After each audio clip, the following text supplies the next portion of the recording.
Hello, everybody. It's the Pearl of Wisdom Show. I'm Pearl of Wisdom, and you're listening to my NHL Pearls of Wisdom. John is right in the house right away. Awesome. Thanks. So Kevin Hayes is out 6 weeks already. Oh my gosh, the Philadelphia Flyers problems start already. Bobby Ryan signs a PTO with the Detroit Red Wings. And Alex Galchenyuk is going to try his hand on probably the only roster he had almost a sure chance of making. The Arizona Coyote gets a PTO for that.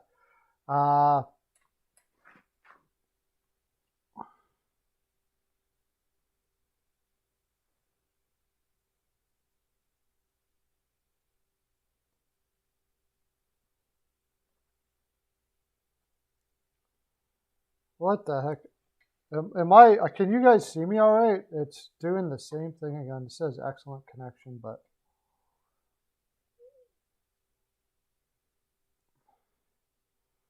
what do we got?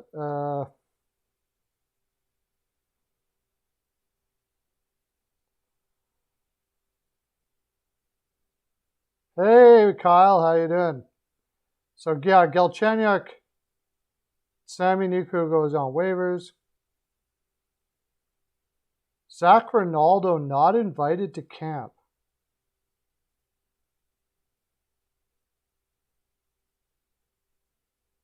Wow, okay, here's some new stuff. Zach Ronaldo is not invited to the Columbus Blue Jackets training camp. When speaking with the media today, Blue Jackets president John Davidson explained that Ronaldo has chosen not to receive the COVID-19 vaccine, and because of that, will appear at AHL Cleveland Monsters training camp instead.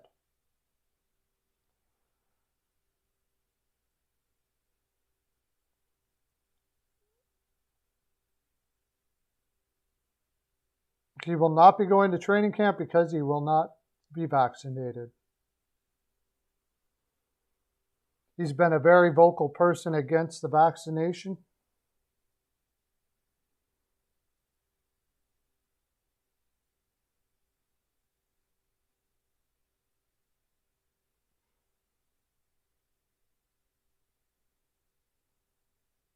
But he can go into the AHL for whatever reason. So I don't know. That's weird. He won't. He can't. They can tell him he can't come to the NHL training camp. But the AHL said that he can go there. So if you ever notice on this thing, I have no opinion about COVID or all of those things like that. All I can say is I'm not afraid of anything. So I'm not afraid of taking it, not taking the needles, nothing. So you're not going to get much out of me except to say that I'm not afraid of either, and I don't care whether you do either. I don't care if you have the vaccine or not have the vaccine. You're all good with me. That's all I care. That's all I got to say about that. So I just find that very interesting that he can't go to the NHL, but he can go to the AHL and play there. It would seem odd because are they not going to have their guys going up and down from the AHL? Whatever. Weird. I'm sure that story will percolate a little longer. Whatever they want to do. I like I said, I'm not. I have no. I don't care whether people do or not. It doesn't matter to me. I wouldn't even have cared for me if I took it or not. I have my reasons, but if I didn't take it, I'd be just as fine as if I didn't. So I'm not afraid of taking it, and I'm not afraid of not taking it. So that's all I got to say about that.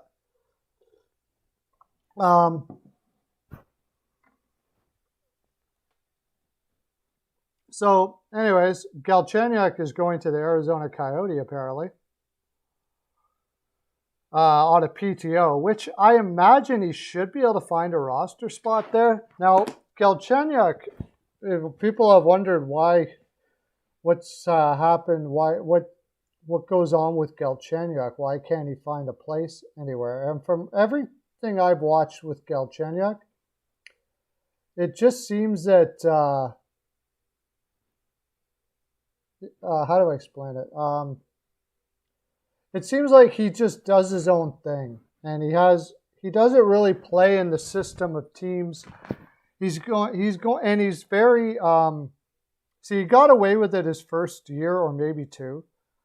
He's very predictable.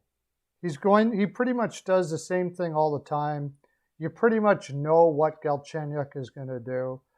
And it's very difficult for players to play with them because he goes to the slot, waits for the pass, and it's always in the exact same spot. And they've tried to work with him to change things up and do things differently so he's not predictable to the defense, but he just can't seem to get it. He's a one-trick pony, and everybody knows the trick. So is he going to be able to make it in Arizona? I mean, if you catch him in that slot, I don't know why he would surprise you. If you catch him doing that very same thing, like if you don't catch him, he's got a shot that can score for sure, you know. But it's very frustrating because you're like, everybody knows you're like, you got the puck and you got to pass it to somebody, and everybody's watching Galchenyuk because they know exactly what he's going to do. So you don't pass to him, and he looks like, what, I was open, but everybody knew.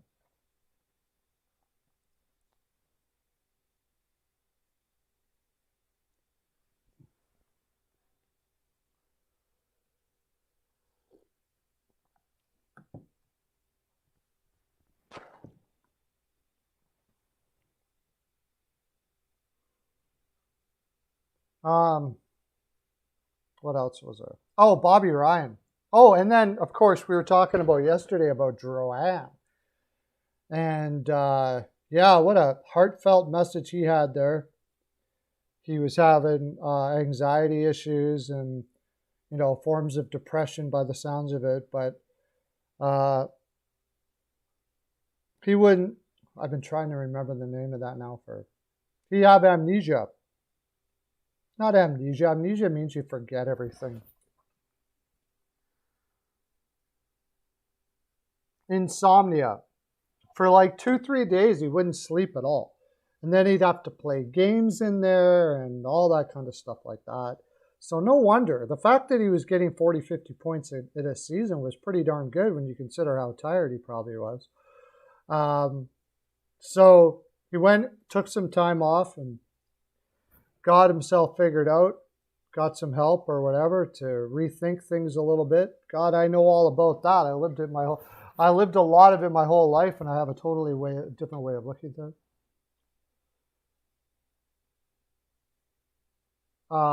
Yeah, okay. I have a totally different way of looking at it, and even in that realm, I'm not worried about those things, Lauren. So I have no fear at all of anything.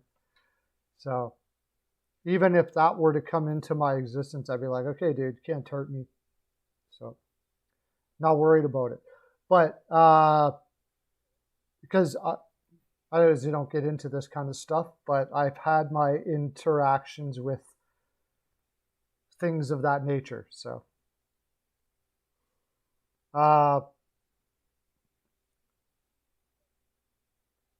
anyways, good for him. He sounds like he's in a better space. I don't know who he. Wonder who what he fell on, because for me, I went to rehab and I realized all this stuff. They should be teaching this stuff in schools, man. Mental health stuff, and from what I hear, they are starting to do that. So they're starting to do that. So for me, it was started out in rehab, and then I started being introduced to a whole bunch of great thinkers and philosophers and psychologists that helped me live life in an amazing way and be positive every day. have my dips every once in a while, but I am so on. I've never been a huge Montreal Canadiens fan, like rooting for the Montreal Canadiens. I'm not anti-Montreal Canadiens either. Beautiful city, love the city. I don't know if you've ever been there, but I am rooting for Drouin this year. I'm totally rooting for him. And we did our 3 weeks till the regular season starts. Can't wait. I don't know. There's I don't know what was it with Svechnikov. From what I understand, it was commitment. He just kind of was not really a guy that liked to work too hard. So we'll see. He went to Winnipeg. That's a labor town. Hopefully he can work he's got all the tools. If they can find a way to get the best out of him and get him committed to doing the things you got to do to play on an NHL level,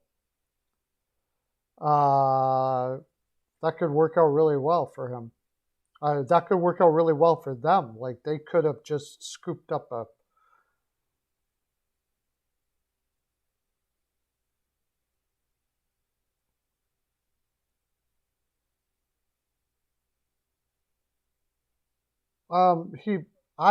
he's not supposed to be a bottom six guy. He may have to settle for that now. I don't know, but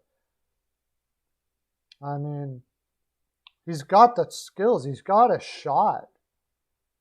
He for a guy who didn't really commit to conditioning and all that stuff like that, he put up some decent points when you consider it. Especially last year, he had some pretty decent point production, but we'll see what he does in Winnipeg.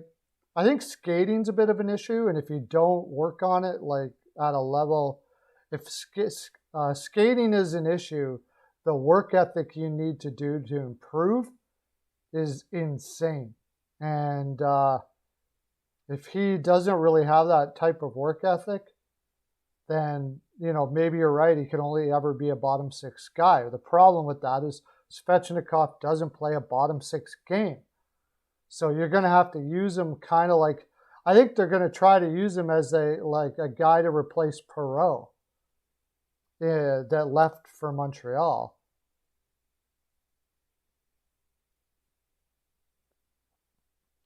I don't know, he's not, but I think he could have been closer to his younger brother if he would have put the work ethic into it to do so. But I think they want to use him as sort of like a Perreault guy that they had there.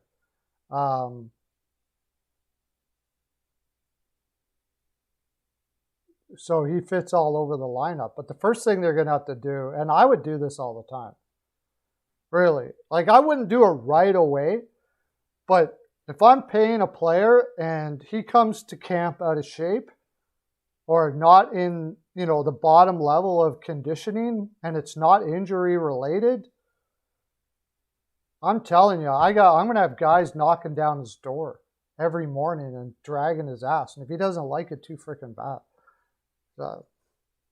That's one thing that just is inexcusable. Anybody can do that. Maybe you're not the fastest skater in the world. Maybe you don't have the skills of other people.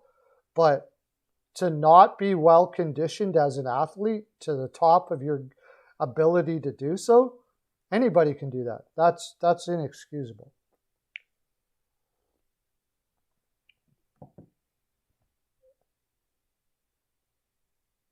Kevin Hayes being out 6 weeks. Oh, that's what I was going to look up. Kevin Hayes, because I didn't see that. That is a big blow to them. Because if there's now Lawton's got to play that second line center position. I still don't have that here. Where did you see that? Oh, Flyers announced several injuries. 6 to 8 weeks, and so he's going to miss the first 3 weeks of the season.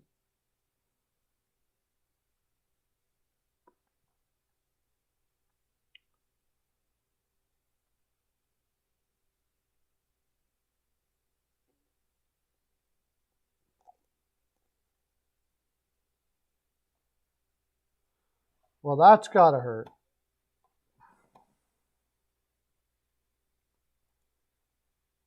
Who the heck is going to play?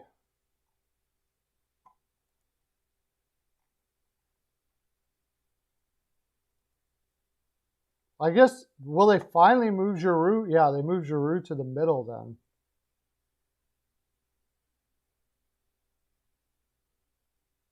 Maybe they got Broussard. Now, for 3 weeks, they could probably survive it all right.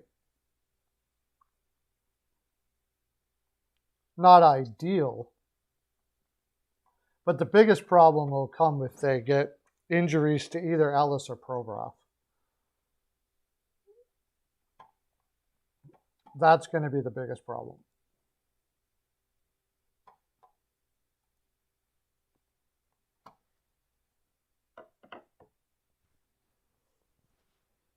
Yeah, Cam Atkinson, that's going to be interesting to see if he can rebound from the issues that he, like, from Columbus, where it looked to me like, just imagine being a Columbus Blue Jacket player for the last little while. Like, ever since Panarin left, it's just player after player leaving. Jones, I think Jones was kind of the final straw. I wouldn't even doubt if Atkinson asked to be traded, to tell you the honest truth. I wouldn't doubt it. I'm not, nowhere did it say that he did ask to be traded, but after Panarin, then the Dubois situation, then Jones says he's not going to re-sign, and I'm probably missing some guys here also that left. Not pretty. Like, it must have been deflating to every year lose these players. And then eventually, it's just like the last year, they all just kind of ran out of gas. It was just like, we're not good enough. And Tortorella's message just wasn't hitting there because they didn't believe in themselves anymore. Yeah, being tired of losing is one thing, but even more so when you know that the reason why you're losing is because people are like, you're not keeping the guys you need. I think if Kekalainen had to do it all over again, I'm not sure he would have went with Panarin, because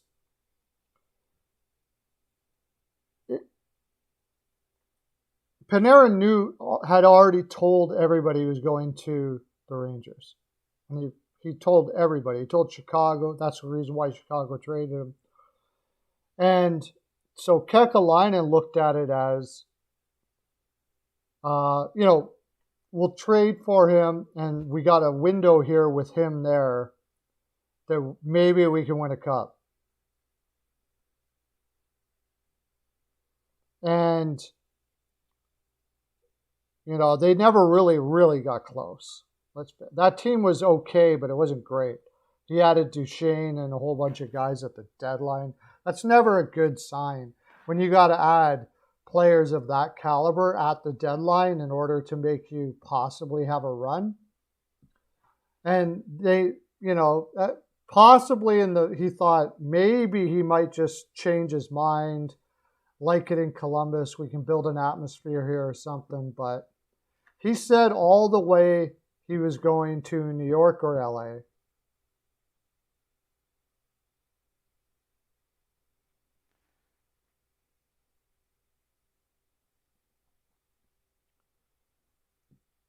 I mean, if LeCavalier would have been as good as he was if it wasn't for Tortorella. And pretty much everybody admits that. LeCavalier probably never would have made it. So it depends on the player. This is what I think of Tortorella. Tortorella will build you a championship team. Not everybody is going to want to be part of doing that, though.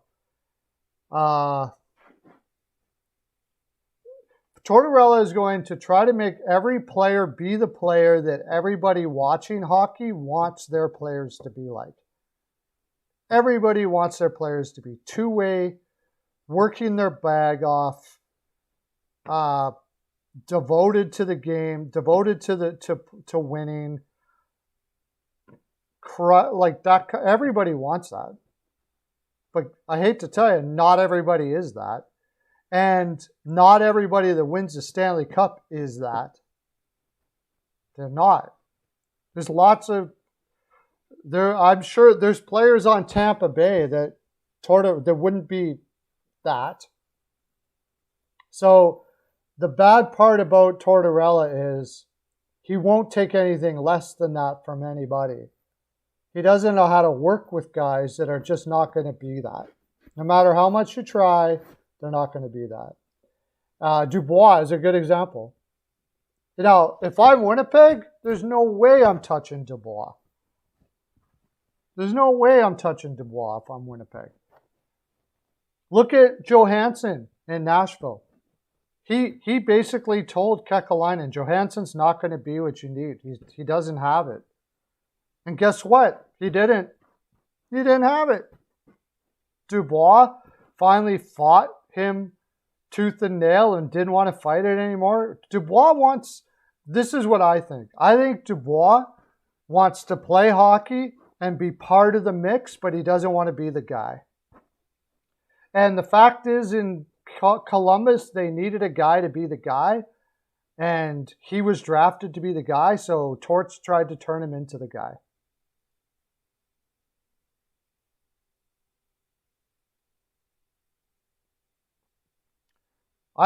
He worked with Panarin. Is that a different scheme? Torts is not able to work with players that just want to show up, play hockey, and not, you know, if we win, we win. If we lose, we lose. That's what Torts can't do. Torts will shame the crap out of guys like that. And that's what he did. Dubois did not want to be that guy. Over time, he just figured he didn't want to be that guy, and that's the reason why he wanted to leave. That's what I believe. And in Winnipeg, guess what? They need somebody to be that guy, and they went out and got a guy who's not that guy. So they're going to have to use him. I'll bet you Dubois ends up being like a third-line center, maybe even a winger. Probably a winger on the third line, who comes in, he gets us 35 to 40 points, and by the time he's 31, 32, he's pretty much done. Panarin always knew he was going to New York, the Rangers. Panarin always knew it. He was always going to the Rangers. He was either going to LA or New York. He told Chicago that. It's not a hidden thing. Panarin always knew. When Kekalainen went to get him, Kekalainen knew that Panarin was going to sign in LA or New York when he became a free agent. No doubt about it. So he did that knowing that that was going to be the case. That had nothing to do with it. Panarin did not care about Torts as the coach. Panarin actually liked Torts. Panarin is a guy that plays exactly the way Torts wants to play. He's committed. He's one of the hardest working guys you're ever going to find.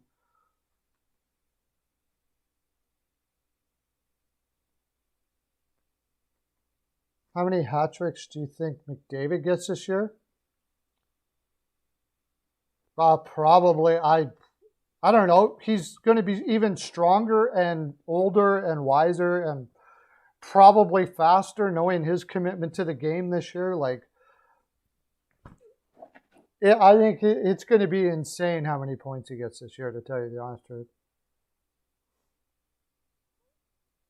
Again, Lauren, this is my take based on what I've heard. I've heard interviews with him, and he never had a problem with Tortorella. According to his, maybe he's just saying that, but Hey, CL, how you doing, buddy?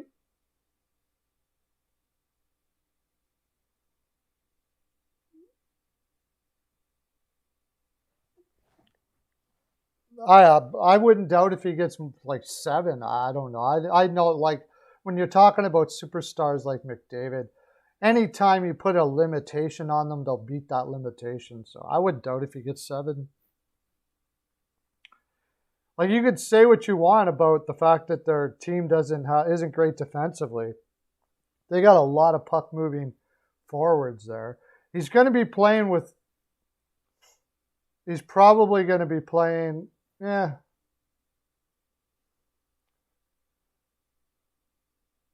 Zach Hyman. It would be nice if they played Zach Hyman and put Hopkins in the middle and made that line like that and put Draisaitl at the top on the left side with McDavid. If they did, who knows? Freaking. Who knows what he would get.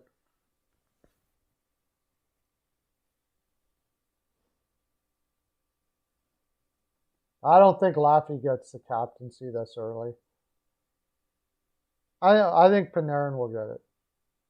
Or Fox, yeah. Fox is a little young. No, it's going to Creeder. What am I talking about? It's going to Creeder. No doubt about it.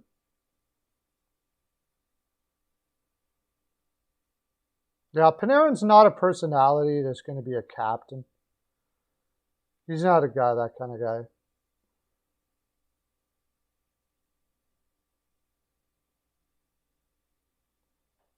If they sign him, I think Kreider. Did I say Creeder?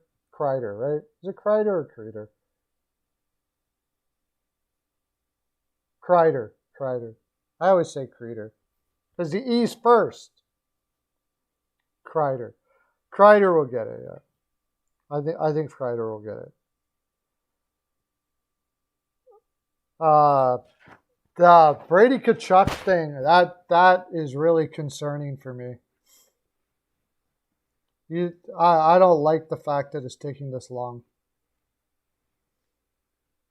Yeah, well, it should be Creeder. That's all I'm saying. You put the E first, you're Creeder. It's like Chardet. It's not Chardet, it's Sade. Yeah, Huberdeau has a chance to get 100 points this year. I think Reimer has a chance of getting, or Reinhardt has a chance of getting 50 goals this year. That's the other one. Like, it's pretty obvious to me that Kaprizov does not want to stay in Minnesota. I'm not buying his story how he thinks he's an $11 million player.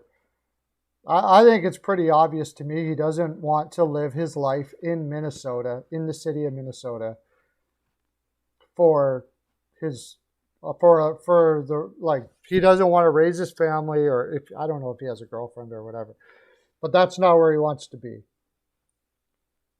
If I was them, I would give him, like, if it's gone this long, work out a deal till free agency, find out where he wants to go and get some assets for him. I wouldn't even fight it. That's what I love about Tom Dundon. Tom Dundon wouldn't even screw around with this. He'd be like, look, buddy, this is the number. You don't like it, I'll trade you right now. That's it. I love Tom Dundon for that. He's not afraid to lose anyone. If I was a general manager, that's what I would do. I would set up what I want to pay for each position, what I got for this, what I got for that, how much I'm going to pay. I offer you this long-term contract. I think for Kaprizov, I would say like $10 million for 8 years. If he turns down $10 million for 8 years, okay, we'll get some assets for you. Thanks for coming out. And I know the fans are going to be pissed, but too freaking bad. I'm not gonna. Well, what else was he gonna do? You're talking to your goalie people, and you think, I don't think he's our number one. They basically they were just giving him a qualifying offer, and it didn't sound like he was going to be happy with that. and they didn't want to give him a long term. So he's like, all right, well, where do you want it? What do you want? I think he went. I think he probably said, here, I'll give you a good opportunity somewhere else. Detroit's a good opportunity. We'll get a draft pick for him. I love the way Tom Dundon works. Tom Dundon does not have any animosity towards a player who things aren't working out in his organization at all. He wants what's best for everybody. And sometimes that is not in my organization. So he treats the person like a person and then works from it that way. I love it. I think Tom Dundon is like definitely probably my favorite owner out there.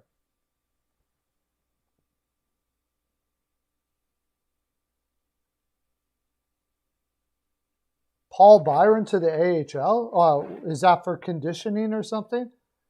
Because, I mean, he's been injured an awful lot. But anyways, that's what I'm doing. Kaprizov to the Pittsburgh Penguins. How are they going to handle that contract?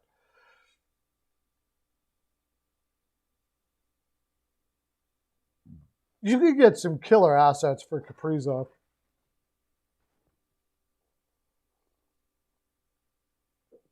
Yeah, 3 weeks. 3 weeks of the season without Hayes already. Although I think they could... Dundon. Tom Dundon. Dundon. Dundon, yeah, Tom Dundon. I think that's the Tom you were asking me about. Was I talking about another Tom? I don't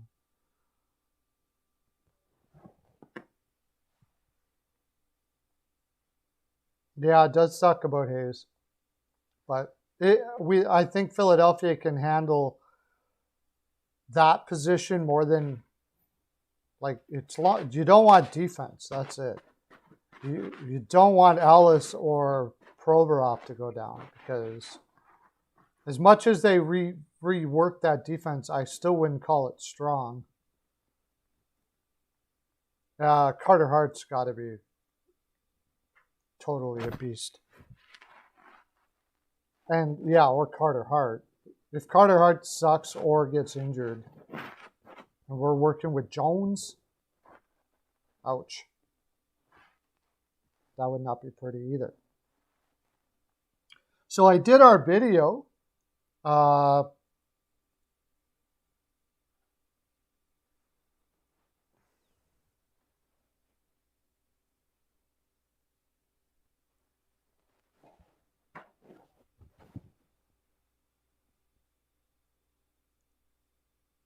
Yeah, we'll see what Forster turns into. Zayd Wisdom looks really good. Allison is all right.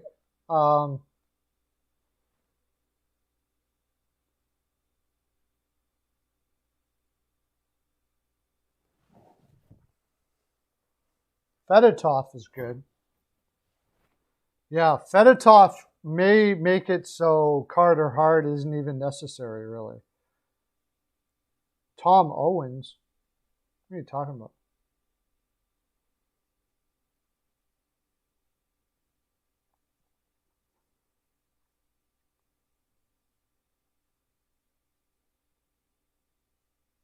Yeah. Well, thing about, I say the same as I said with Lauren yesterday. Like rookie camps are, everybody looks good in rookie camp. That's sort of the saying. Everybody looks good in rookie camp. I mean, if you don't look good in rookie camp, you're probably never going to make it. Because, like, you're really not going to make it.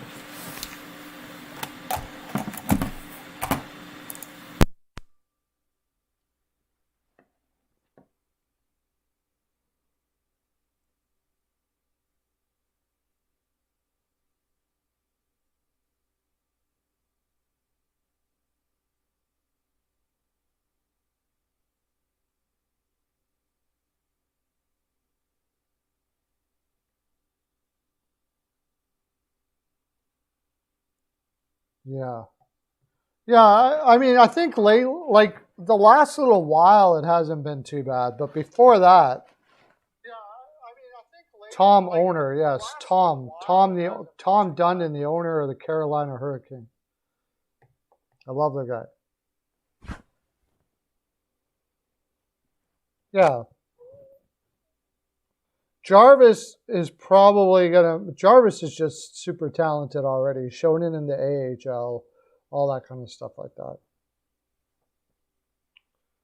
So there's no doubt about Jarvis being a super talented kid. It's just getting big enough to play. Uh, he'll do well. How well? He looks like he's a 20. He looks like he's a 40 to 70 point player, something like that. Ain't nothing wrong with that. Hopefully in the 70 point range for his size. But yeah, he looks really good. No doubt about that.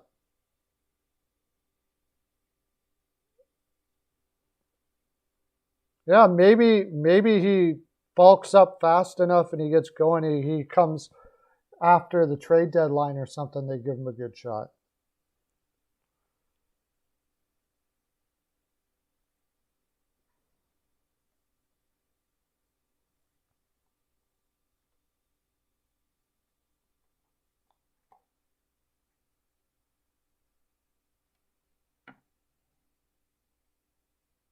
Yeah, that was just talking about that with. I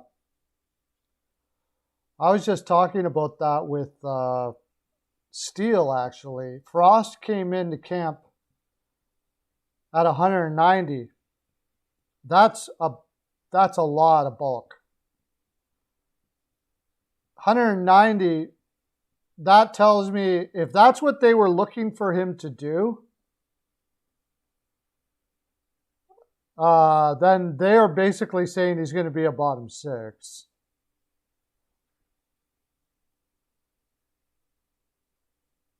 I wouldn't want to use Brassard as my second line. Let's see.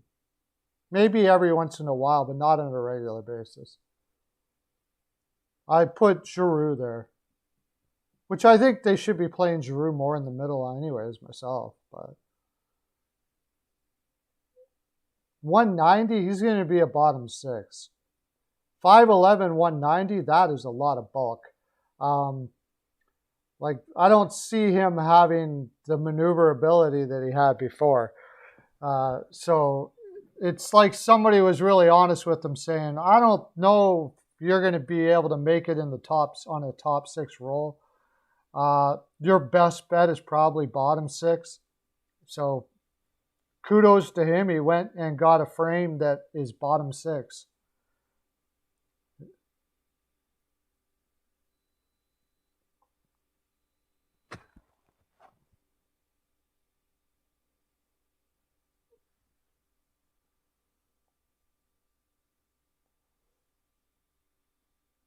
Philadelphia is the strangest team to me, but like I said, I don't think any of it matters unless Carter Hart is there to.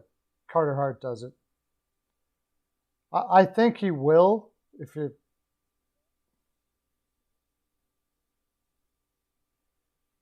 Yeah, I like him more in the wing too. I think Giroux would be the guy for, especially for only 3 weeks to start the season.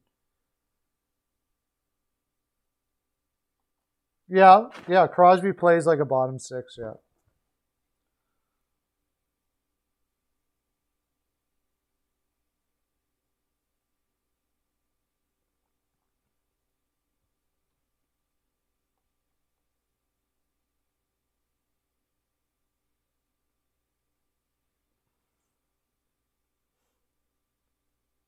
Well, Crosby likes to play the,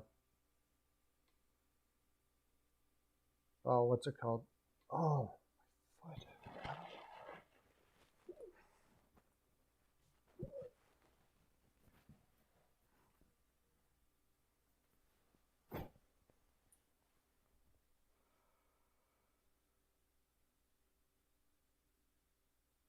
Why is my brain not working? My brain is not working.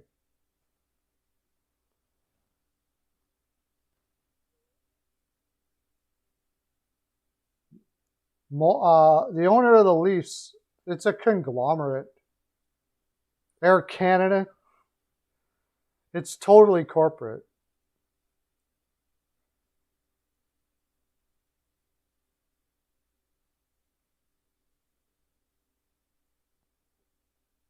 Yeah, I would say Crosby's one of the best grinding superstars of all time. Like, that actually does it, like, physically grinds. There was guys that are great at getting the puck off people's sticks and stuff like that, like Datsuk and Fedorov, but they didn't really play with that grinding type game and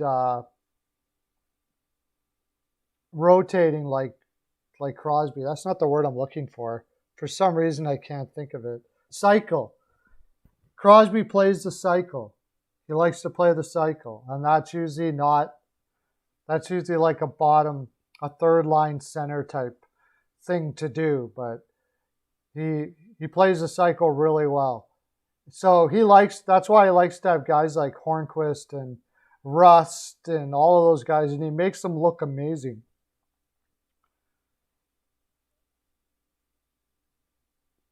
He finds the right spot. He cycles until he finds an opening, and then he goes to the net. And yeah, you don't see too many guys doing that with his kind of superstar talent, that's for sure.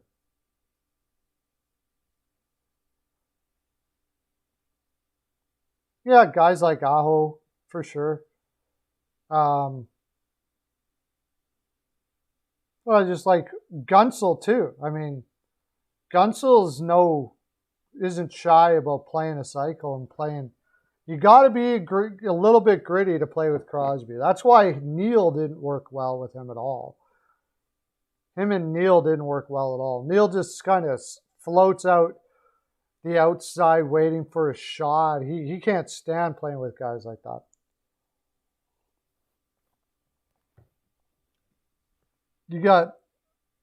He played with a lot of players and made them look really, really good. And then guys that you thought he was going to play well with, he didn't play well with at all.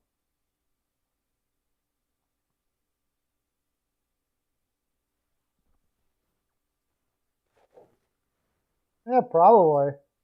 Yeah, you got to think Crosby hasn't really, well, Gunsel, I guess, but Crosby hasn't played with a superstar or a star on his line, except for occasionally Malkin, for a very long time. That type of player. He would have liked to have played, I'm sure if Pittsburgh would have had the money or cap space to do it, they would have been looking at Zach Hyman. He would have liked to have played with Zach Hyman, I imagine. Or Coleman, too. Coleman, Hyman, guys like that. Larry Tannenbaum, okay. I didn't know what his specific name was. It's funny.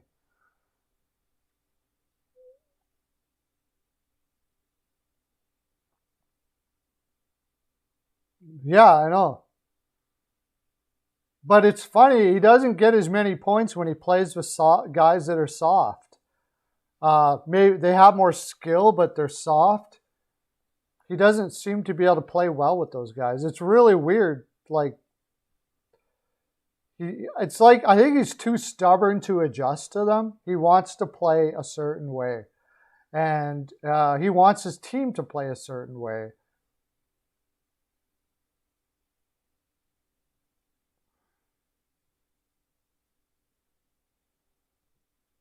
He wants his team to play a certain way, and it's proven to be effective over and over again. The Pittsburgh Penguins win when it looks like they shouldn't win a lot. And a lot of that has to do with the fact that Crosby is an example for how he wants everybody to play. And if you don't play like that on his line, I don't know, it's like he won't use that player very well. Like, he won't use that player. He won't bend to what he wants to do to have that player get be in that spot. He just won't. He won't bend to that. You got to play a certain way on his line, and if you're not going to play that way, he doesn't want you on there, and he's not going to use you. So, and if that means you're less skilled to do it, then that's fine. He'll take the less skilled guy, but you're going to play this way. And I think he could have got way more points if he would have, he would have changed his game a little bit to be able to play a more perimeter game and allow a more perimeter game for certain players that play that. But he won't. He just simply won't do it. If you're not willing to go into these spots, he's not going to get you the puck. He's not going to float. He's not going to play with a floater that's not able to go in the spots that you need to score. Because he knows in the playoffs, it's just not going to happen. Like a guy like Hoffman would get nothing on Crosby's line. Hoffman would be on his own. He'd have to get the puck and shoot it on his own. And then Crosby would be sitting there going, why did you shoot from there? Oh, because I can score. Yeah, but you might get 20, 25 goals in the regular season. But when the playoffs come, you ain't scoring from there. You're not going to score from there in the playoffs. And if you don't look at Hoffman's playoff stats, I don't even need to look at them. I bet you they're just garbage.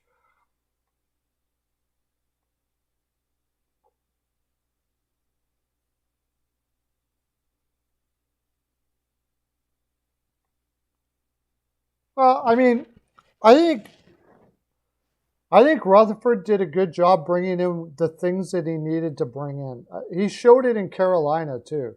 He seemed to be able to pick out players that were going to work with the chemistry and makeup of that team. He seemed to do really well at that, like fantastic. And he obviously, his philosophy was like, I don't care about prospects. I'll just keep on doing that. I'll just keep on grabbing people and fitting them in and fitting them in and fitting them in. Wasn't Rutherford the one that hired Sullivan? I mean, just that alone. Glenn Sather will say it himself. You hire the right coach, and you're the best general manager in the league. So, and he did that. He hired a great coach. You get a great coach, then the general manager is going to look pretty damn good.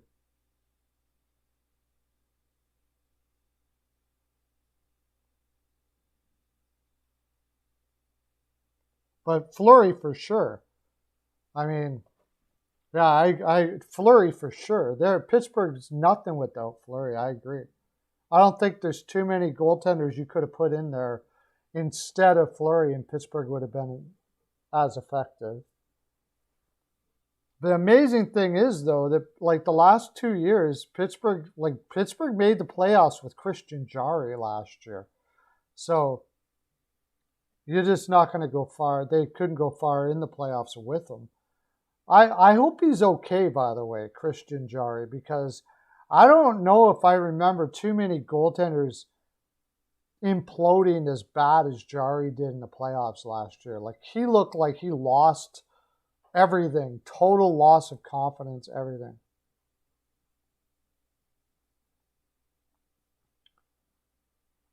Fleury is the second best goaltender. I have to agree, I think.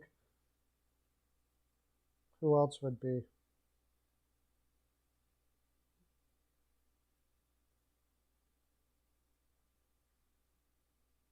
Yeah, I have to agree.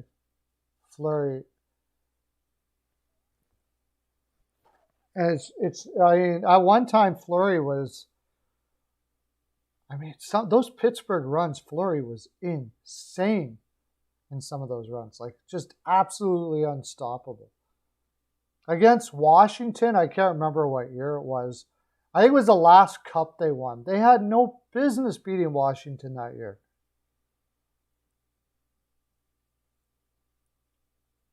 They had no business beating Washington that year.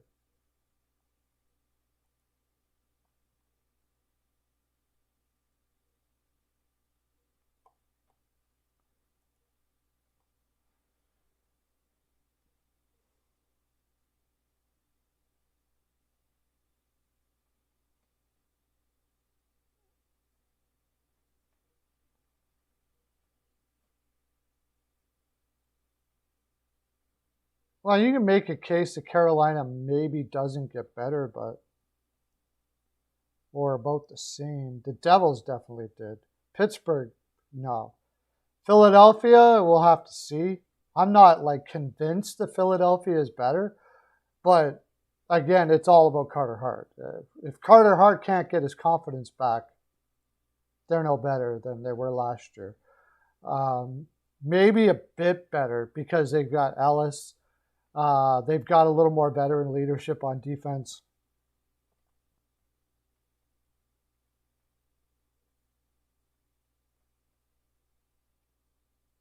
Yeah. And I think Graves, Hamilton, and just being everybody a year older there in New Jersey, those guys are all, there's so many guys that can have a breakout year this year in New Jersey. That's a scary team. New York, yeah, for sure. Pittsburgh, no, like, but Glenn Sather was a general manager of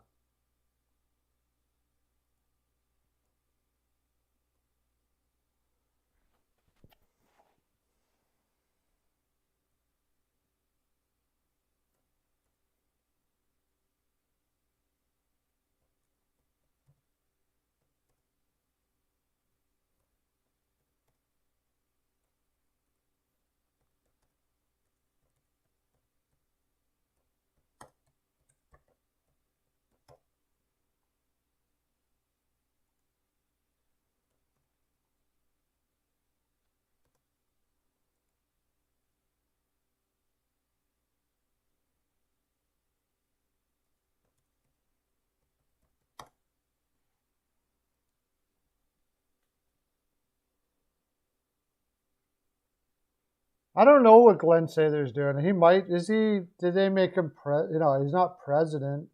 I think he's pretty much retired now. They may have him on as a consultant or something like that, but I think he's pretty much retired. Glenn Sather's getting up there pretty good.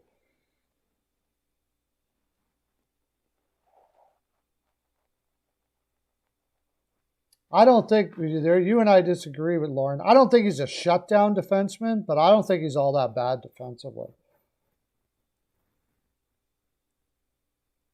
I wouldn't say he's bad defensively, especially for his offense. I mean, there's a lot of players that are way worse defensively than Hamilton. Way worse. Like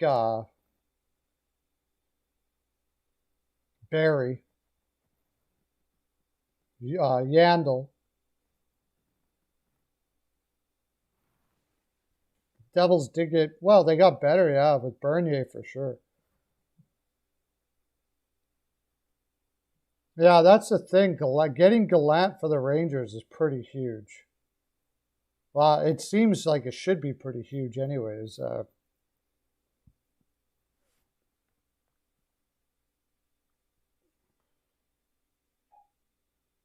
With what he's done in the past, I mean, I can't see that stopping.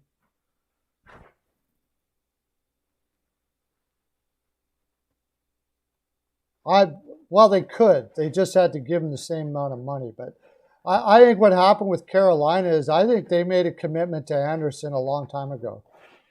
And that was it. They had it figured out that they were getting Anderson a long time ago. And part of that was making a commitment to them. And you say, well, you're not allowed to do that. He's on another team. Well, people do it. Teams do it. There's no doubt about it. Teams talk to agents and when they're not supposed to and all that kind of stuff like that for sure. Bill, how you doing?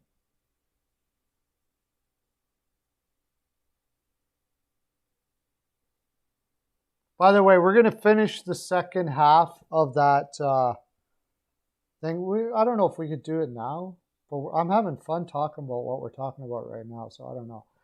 For tomorrow, probably. But maybe we'll do it now. If we run out of things to talk about, we'll do it today and tomorrow. Bill, what you got going on, man? Yeah, that they could have signed. I'm sure if they would have given Bernier what they gave Anderson, If they would have signed him. He would have took it. But I could be wrong. He may not have wanted to go to Carolina. I just don't understand why. The only reason why I could see him maybe wanting to go to New Jersey instead of Carolina is it's closer to Montreal. I believe he's from Quebec or something, so maybe it's a little closer.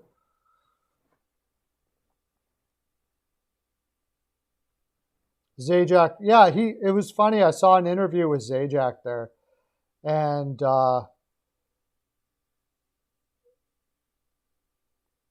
he said he just couldn't do it. His heart's in New Jersey, and that's it. I guess they're going to work out he's going to work with the organization afterwards, too. Who are the worst defensemen in the league? Okay, let's do that. Let's do both of those.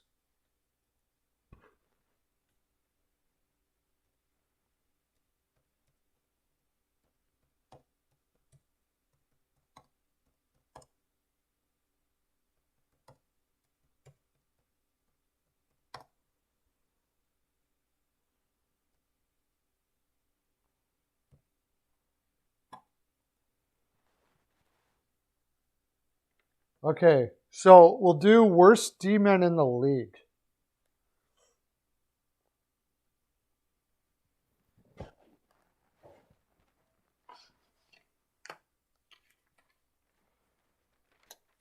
I have to think about that one. Oh, you guys have it up.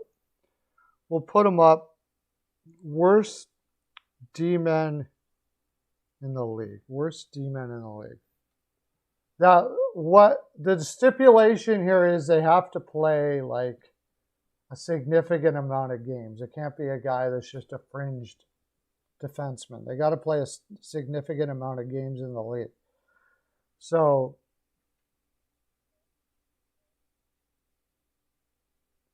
Gostisbehere, although I got to say, oh, wait, first one's first, come on. Ghost didn't do that bad last year. And we'll see what he does now, but it's got to be, what's his name that just signed with the Islanders on a PTO? Ooh, Mercer says Edmondson. Wow. I do think he's overrated, but worst in the league? I'm not sure about that. Chara?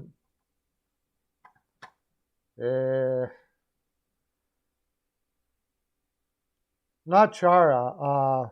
Gustafsson. There you go. Gustafsson. That guy is an absolute... A guy that plays significant minutes. That guy is an absolute basket case defensively. And not that great offensively either. So I have to put him in there.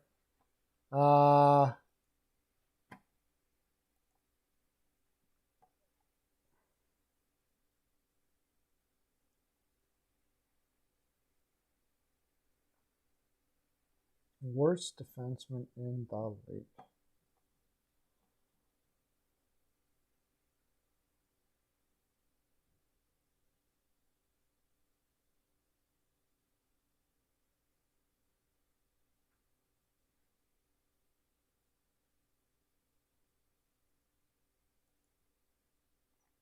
You got to figure there's got to be one on...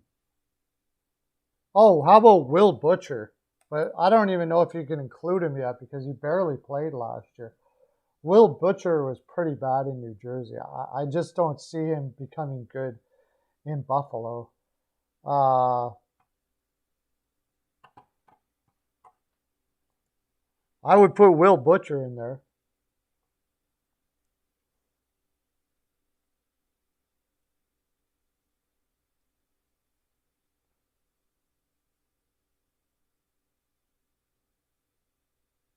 Maybe one would be good, would be like the worst top four.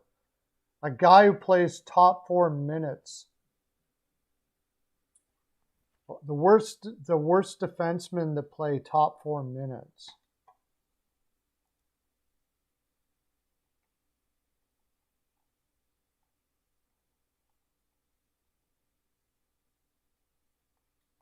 I'll tell you one that at least last year anyways. Last year, David Savard was terrible in the top 4 role. Bogosian, there's another one. I would put Bogosian in there.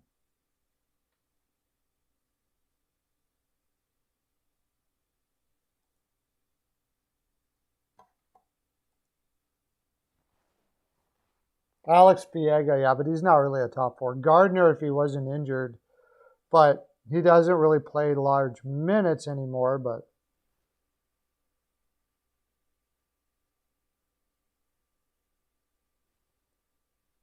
Ryan Murphy. Good Branson, good one. Good one, CL. Yeah, what is it about guys with G? Good Branson is horrible now. He shouldn't even be in the league. That's a good one.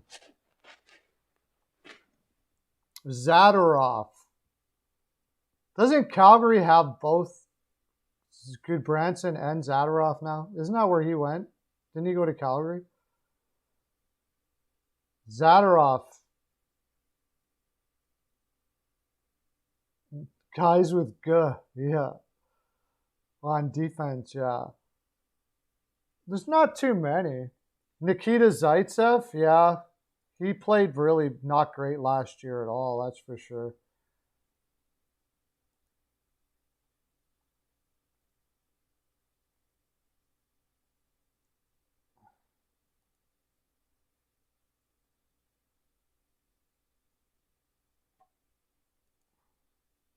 Cale Makar, yeah, right. There's not too many, though. I think Mark Stahl and Troy Stetcher, Danny DeKaiser, he just, because of injuries, is not his fault, though. Nick Leddy. Nick Leddy is terrible. I forgot about Nick Leddy. Tyson Barrie's terrible defensively, but his offense almost makes up for it. But maybe not, because he's playing on a team with a ton of offense. So, yeah, you could say that. Dermott is bad. Dermott is really bad. So, I would say Gustafsson,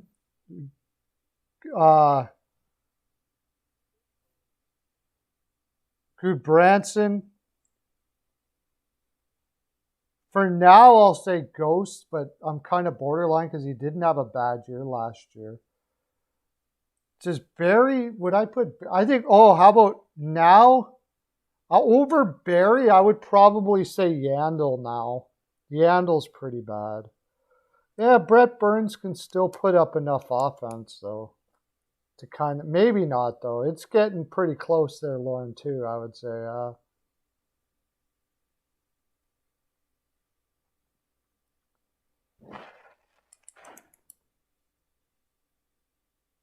Yeah, I got a new logo. That's right. Yeah, I forgot to mention that.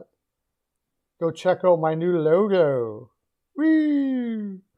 I'm gonna be getting swag with that on there. So you guys will be able to buy some Perlo shirts.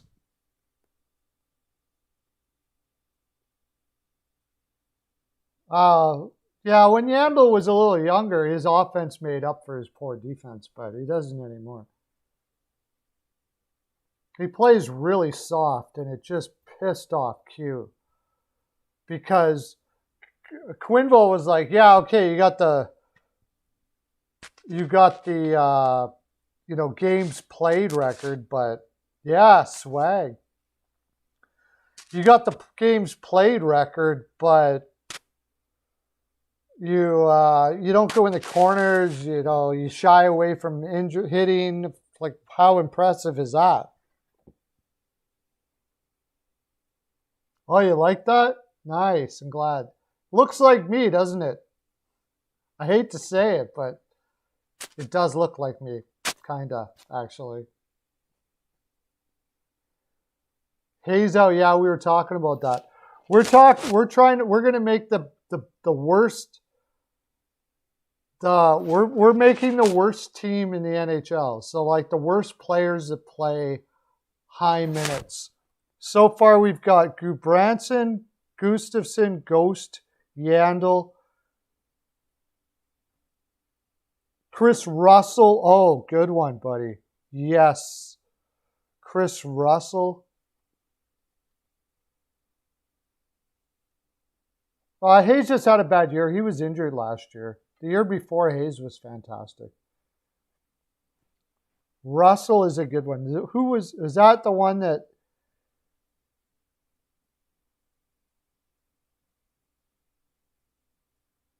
Eric Gustafsson. Yeah, we already got Gustafsson, Ghost.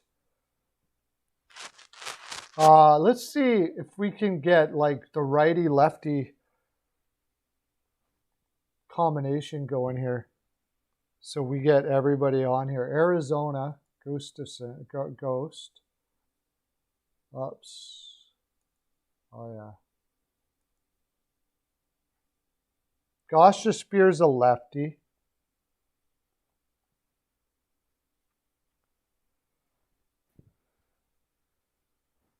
Gustafsson's with the Islanders.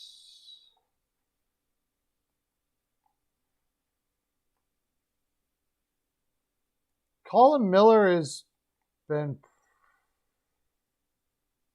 He was a little better when he got to Florida, but I don't know if I'm going to put him in there yet. Just wait. Let me get all these other guys here. Help me out here, guys. Tell me if they're righties or lefties while you're doing this. New York Islanders I think they're probably all lefties too. That even makes them worse.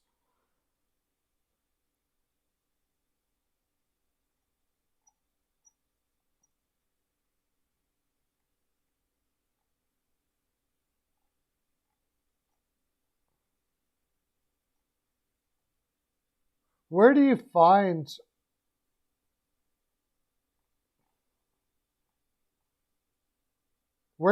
guys that were signed to a PTO? I guess they're still free agents officially, right? Thomas Hickey won't be playing next year, though, in the NHL.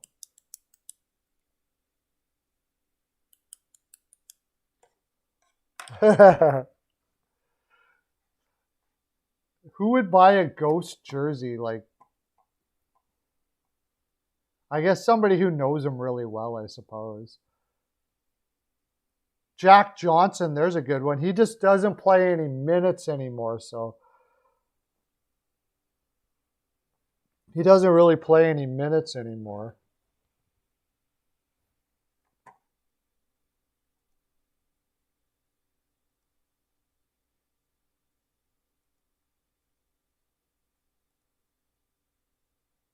Where the heck are the Flames? Did I miss the Flames? I missed the Flames when I did my frickin' video.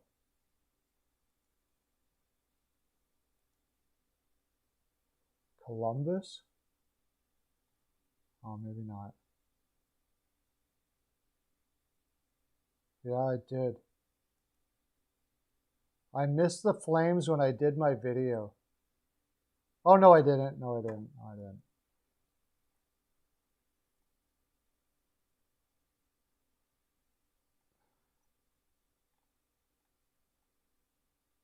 Eric Gudbranson. Eric Gudbranson is our right D.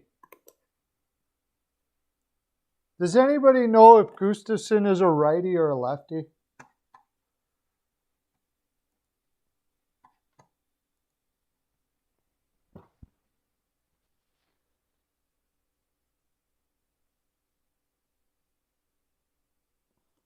Which PTO contract? Well, I don't know if you have much expectations on a PTO contract. Gustafsson's a lefty. I kind of thought that. Is Yandel a lefty too?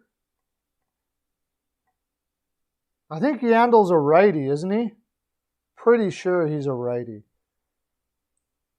Yandel, Russell's right.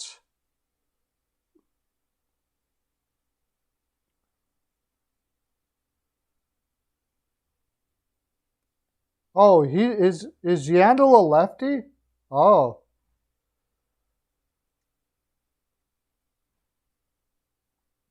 John Merrill is bad.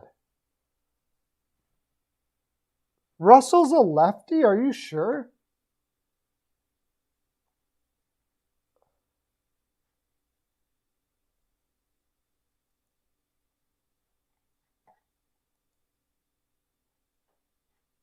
Oh, he is too. Crap. We got a whole bunch. I think he can play. He can play right D, though. I'm going to put him at right because he can play right D. Edmonton plays him on the right all the time. Merrill is bad. We'll put Merrill there. Merrill is really bad. Although he doesn't really get a lot of minutes, so maybe he shouldn't be there, but he is bad. He is a bad defenseman, for sure.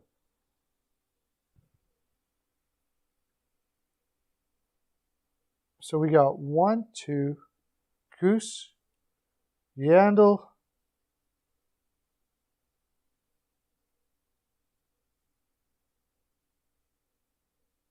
Goodbranson. Okay. So we got Ghost. No, Ghost and Goodbranson are there. We need another lefty. Who am I missing here? Ghost, Goodbranson, Gustafsson, Yandel. No, Gustafsson, Merrill.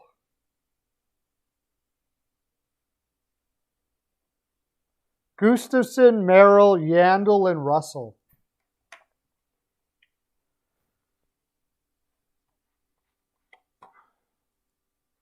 Ghost, Goodbranson, Ghost and Goodbranson, Gustafsson and Merrill. Just imagine Gustafsson and Merrill on the same as the same defense partner. Holy, that would suck. Or Ghost and Goodbranson as the same defense partners. And then Yandel and Russell. Russell would never get out of his own zone.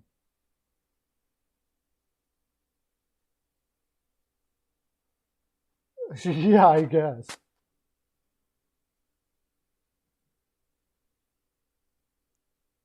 Yeah, but he's good enough offensively to make up for his defensive miscues. And CC will be our 7th defenseman because CC kind of had a good year in Pittsburgh last year. So CC's our 7th defenseman. Okay, let's look at forwards now. Worst forwards to play top minutes, play big minutes.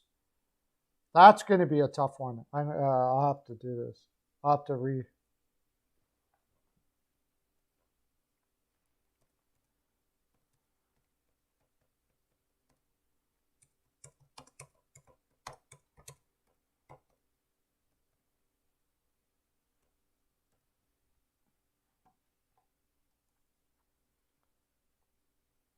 Jeff Skinner. Yes. Skinner is our number 1 left winger for sure. I think he plays right though, doesn't he? I think he plays right or left. It doesn't matter. He sucks just as bad on both sides. He's a righty. Skinner is for sure our number 1 right winger. No doubt about it. How about Erickson? Erickson's got to be in there.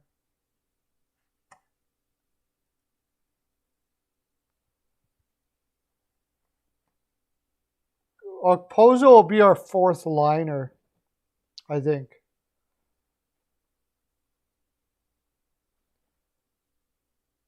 Louis Erickson has got to be there. The fact that he's even in the league at all is just horrible.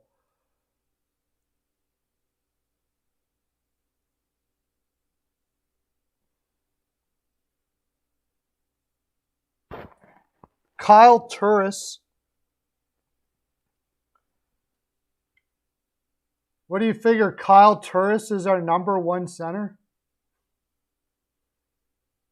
Because we're doing it opposite, right? Like they have the worst of the worst. Kyle Turris Kyle Turris has got to be. Kyle Palmieri, I don't know if I can do that. He did score a couple 30 goal seasons. I realize he didn't do well but he did do well in the playoffs.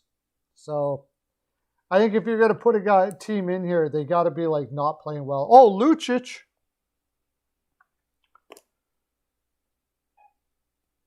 Lucic, Turris, and Skinner is our top line. Woo! Oh, Virtanen, yeah. Is Virtanen a righty, I think? Virtanen. Oh, Joe Thornton's bad right now, too. Ronaldo's not even going to play this year. Stahl is really bad. It's hard to put him in there, but he is really bad. And Grandpa Thornton is really bad as well.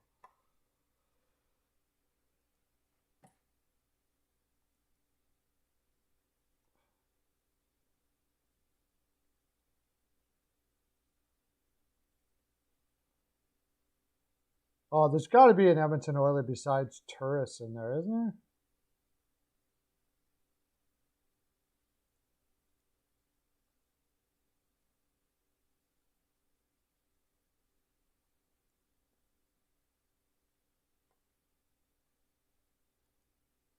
Hot Take Hockey, how you doing, buddy? Thanks for coming on. We're doing the worst. We're doing the all-worst team, John. The all-worst team. So far, our defense, we've got Ghost, Goodbranson, Gustafsson, Merrill, Yandel, Russell, and Cody Ceci is our 7th. Jake DeBrusk, good one. DeBrusk. Yeah, Hot Take Hockey in the house. Roussel, I don't think he's going to play a lot. He was injured, so that's kind of hard to put him in there. Kadri has played really bad.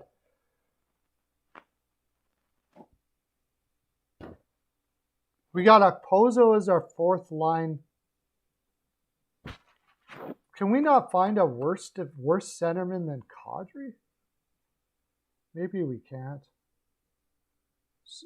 It's really hard to be a centerman and be bad in the league.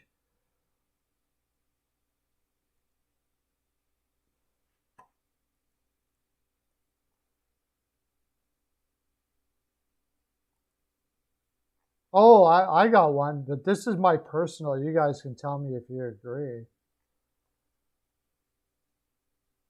I think Evans is terrible.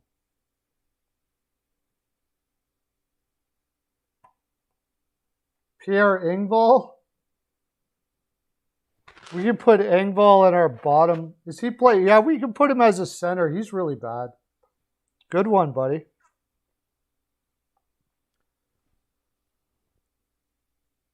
Sean Monahan. There's a good one. Monahan. That's a good one. Nice one, buddy. Yeah, I don't think Makhayev's going to make the cut. I don't think, but I do like Engvall. Jack Johnson, I don't think he's going to play. Can't really put him in. They got to be playing significant minutes, somewhat significant minutes. Darren Helm, is he going to play?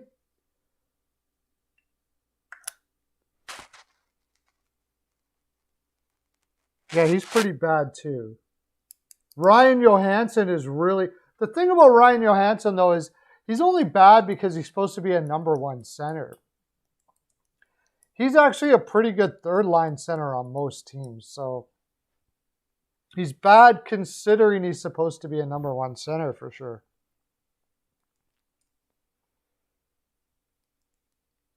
We need wingers, guys. We need wingers.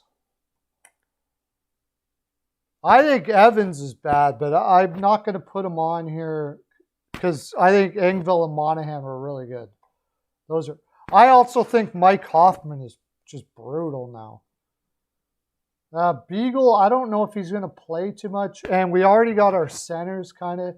He could be our, like, 13th forward, I guess. Duchesne on the wing. We could put Duchesne on the wing. I didn't even see that. Duchesne on the wing. Yeah, that's a good one. Oh, I don't think Zach Hyman's that bad. He better not be that bad. Oh, we already got Erickson, right? Erickson's our fourth line. Our fourth line is Okposo, Engvall, and Erickson. Leo Komarov is horrible. Leo Komarov. Good one.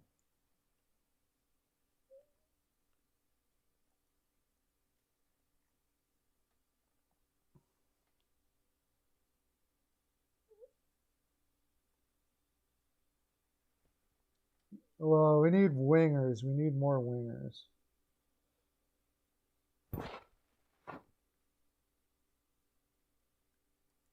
Seattle's probably got some bad. Oh, we could have put Wenberg in there too. He's terrible. Ryan Donato, but I don't know how much he's going to play, but he's pretty bad.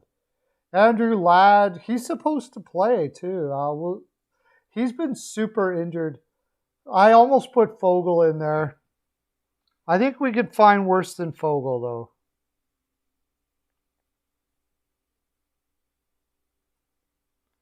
I guess we need one more center and two more right wingers.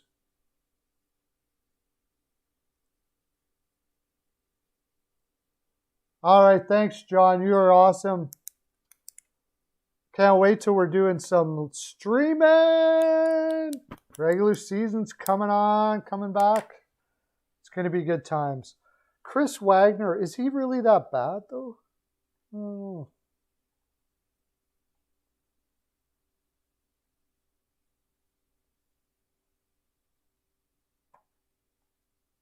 Let's see here. Oh, doesn't Vancouver's got to have one piece?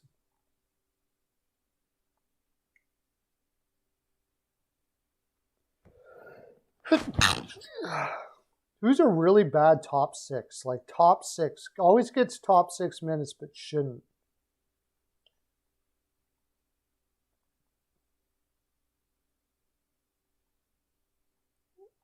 We already got enough Sabres, I think.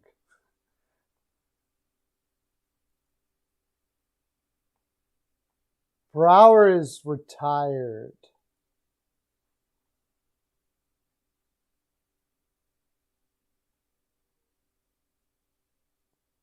Oh, I got one. Just because of the way he played last year. He played so bad last year. I cannot see him coming back.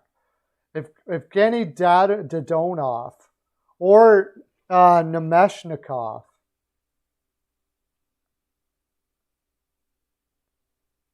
I think McGinn's good enough to. Bobby Ryan, we'll see. He was injured.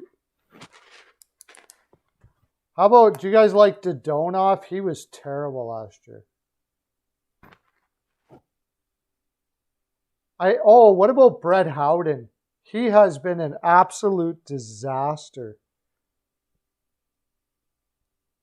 The last 2 years, Brett Howden shouldn't even have been in the league. He was getting tons of minutes in New York. Brett Howden. How about Dadonov? Do you guys think Dadonov should be in there?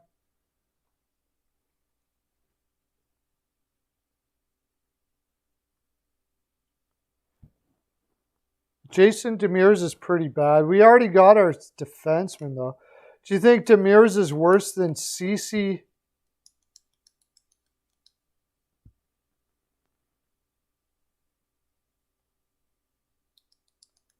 Do you think Demers is worse than Ceci? James Neal. Yeah, he's bad. He's crazy bad.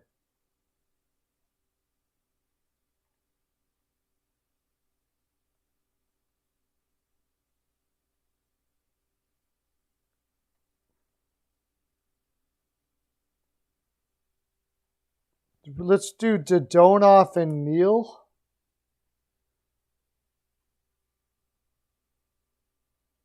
So the way I got it, it would be this. This would be our team. Max Domi. Oh, he's going to be our 13th forward. Max Domi will be our 13th forward. That's a good one, too.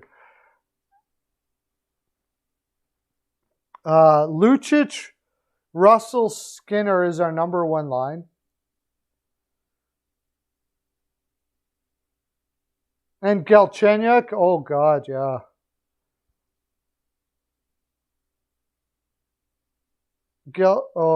Yeah, you could throw Galchenyuk in there. DeBrusque, Kadri, Virtanen. Duchesne, Monahan, and Dadonov. Komarov, Howden, and Neal. Okposo, Engvall, and Eriksson. Komarov, Howden, and Neal. That would be just an absolute disaster. My gosh.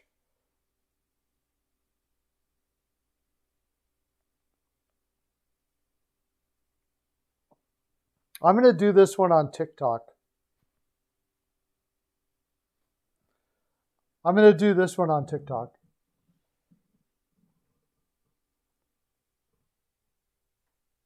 Okay, bad goalie. Our worst. Oh, that's easy. Carter Hutton all day. Carter Hutton is our number one. And he's actually going to be a number one. He's actually going to be a number one goaltender this year.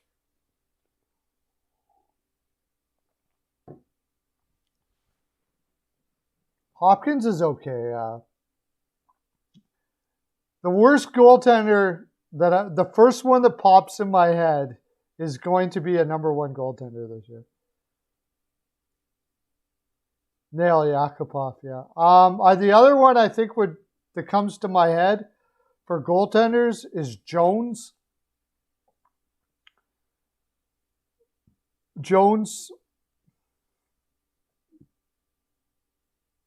Peter Mrazek, Dell, but he doesn't play enough. He's kind of a fringe guy. He's pretty bad, though. Jones is bad.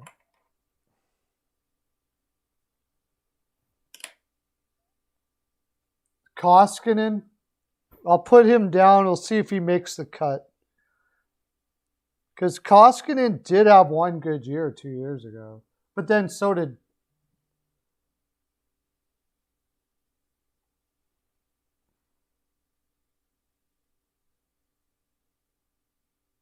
Darlene. Whatever that's a guy.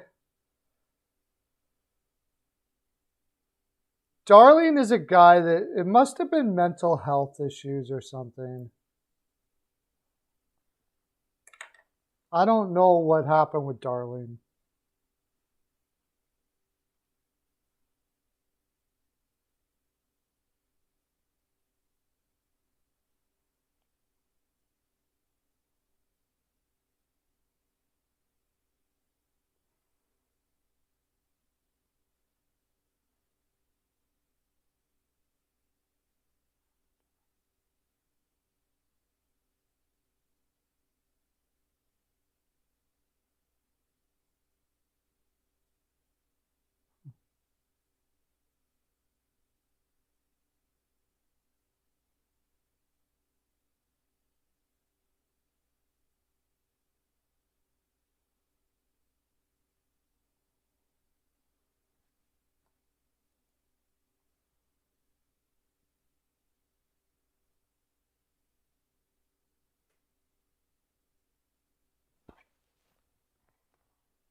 Yeah, that partly did it. I think he just lost his confidence. So he ended up playing in like England.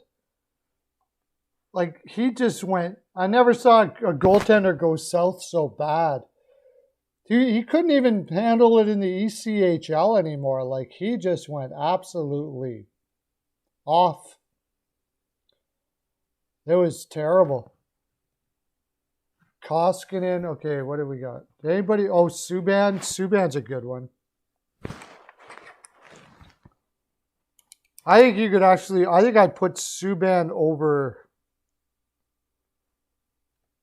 Koskinen because Subban sucked for longer. Oh, James Reimer. Never mind. Never mind, Reimer. Yep.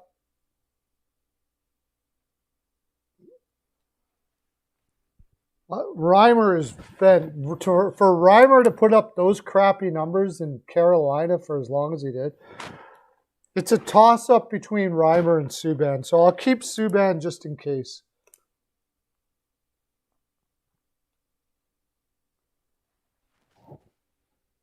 Jari, shit.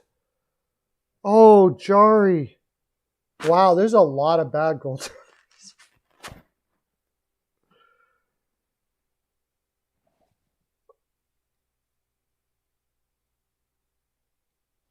Jari, I forgot all about Jari.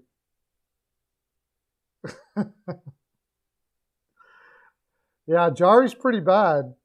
Jonathan Quick now, I don't want to disrespect a guy that's going to be possibly in the Hall of Fame, though.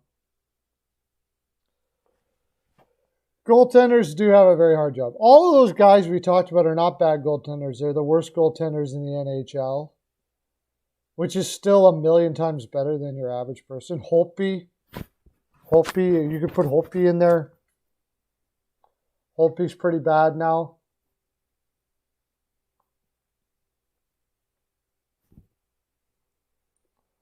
So we got Ghost. We got Gustafsson and Gudbranson.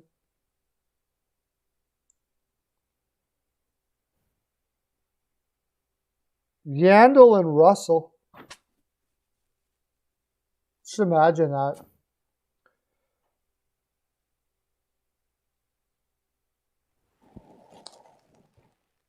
Merrill.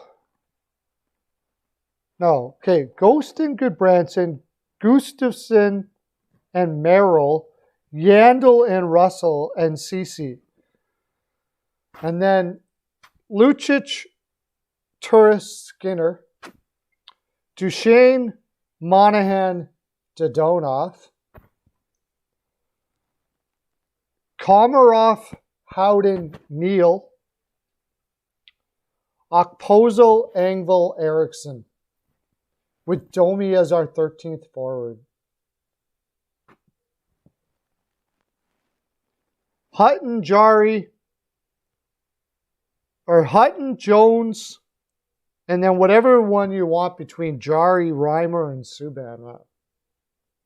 I don't know. They're all pretty much as bad as each other there, I think. Now pick a coach.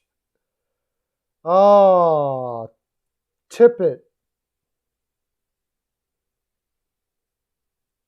Top of my head. There's the first thing that came to mind.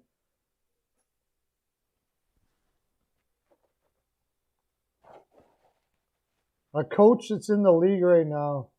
Like, you could say Bugner, but I don't even know. Like, he had such a terrible... How do you tell? That lineup is so bad.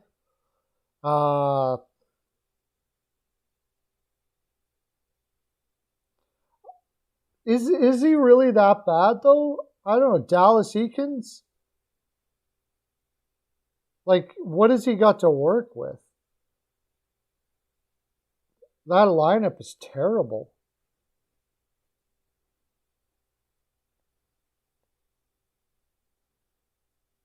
I don't know. He was in Edmonton, I thought. He was doing pretty well. Certainly not Minnesota. Certainly not.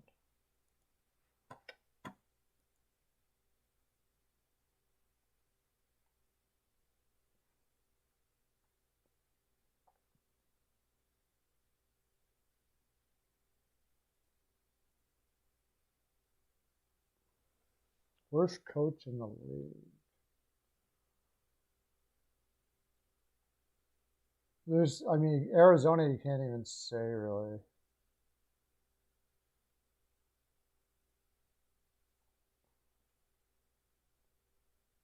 The worst GM in the league right now has got to be Poyle.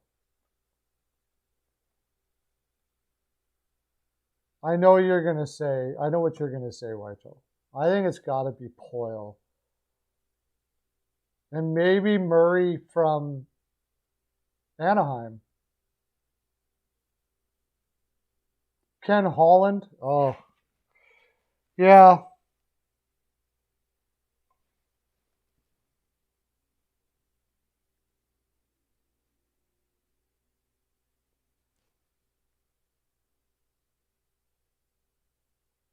Kevin Adams is, well, you can't really tell. He hasn't did much yet. You think Green in Vancouver?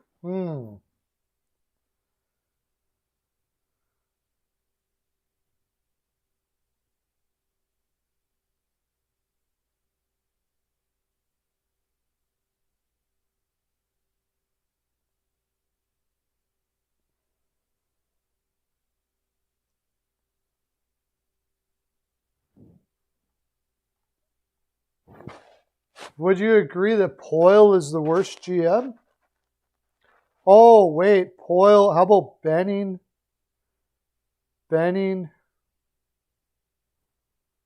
Poyle, Benning, Holland.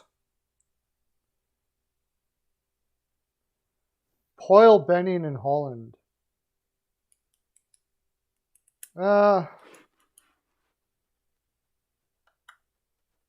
Yeah, I mean,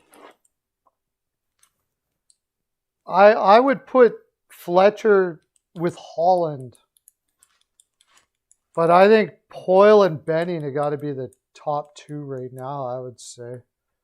Adams, I mean, what has Adams done really? He hasn't really had a chance to butcher that team really.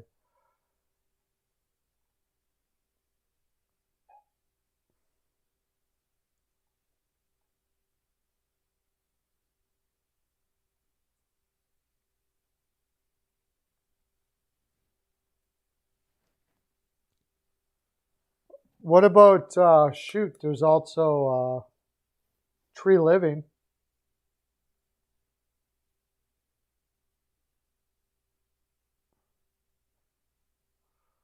Yeah,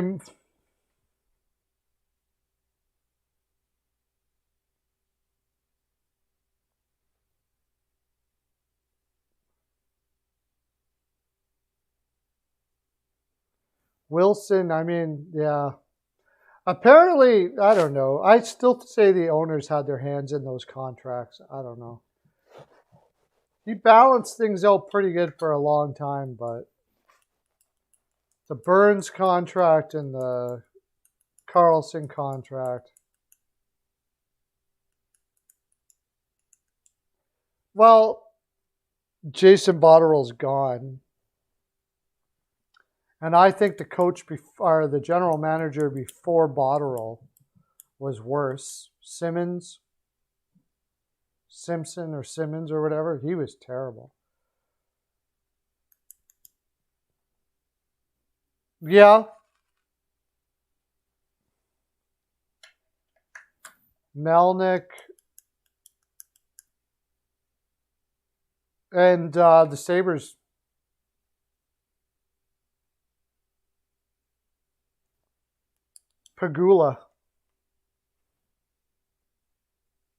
Pagula's got to be up there too.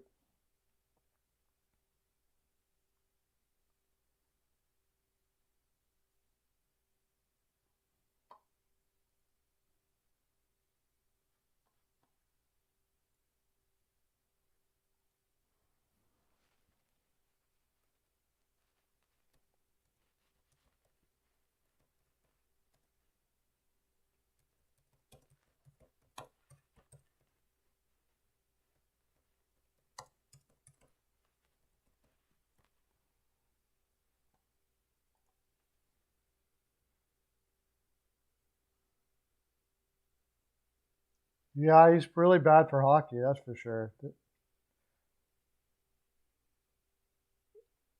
We already did worst head coach, Whitechel. We got Eakins.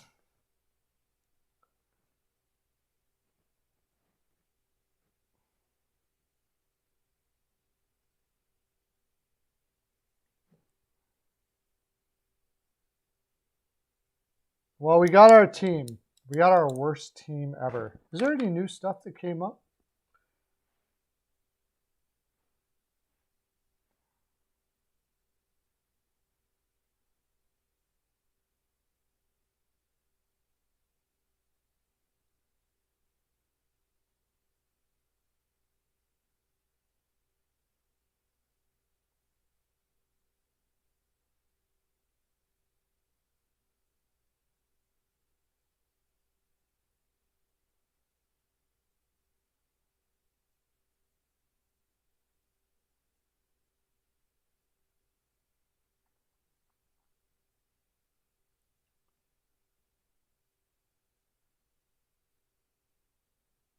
Just looking at some, if there's any new stuff coming up. But you would have told, but I'm sure White Show would have told me by now if there was anything new coming up.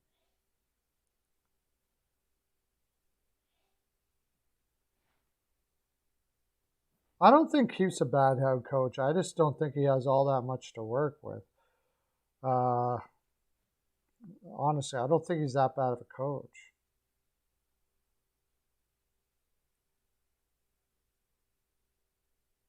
Nothing major happened.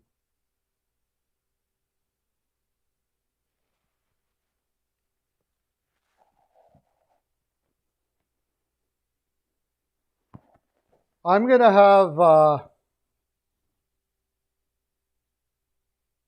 David Quinn. Bad coaches from the past. It's funny, I don't remember which ex-Pens coach.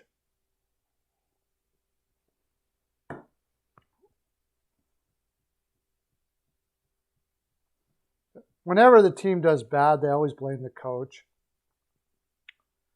Just thinking of bad head coaches.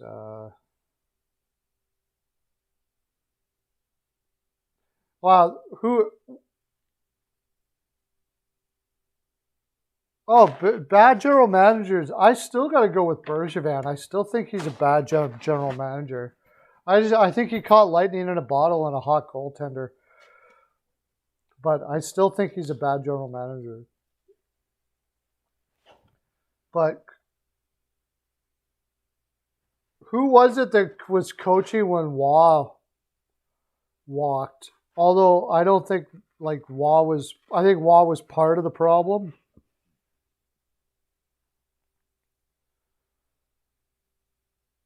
But he was pretty bad.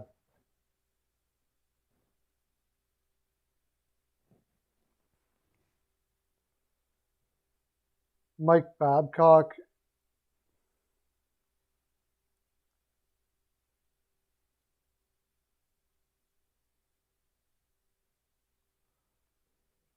Yeah, I mean, Babcock certainly didn't do himself any favors in Toronto.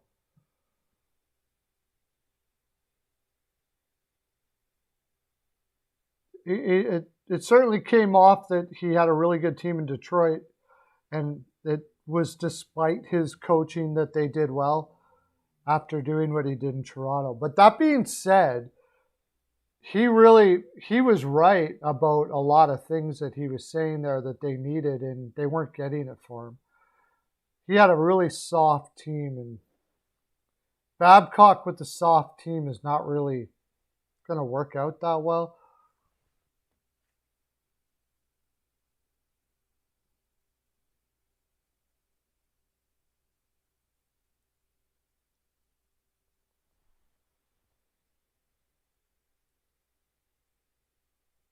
Worst GMs in the what?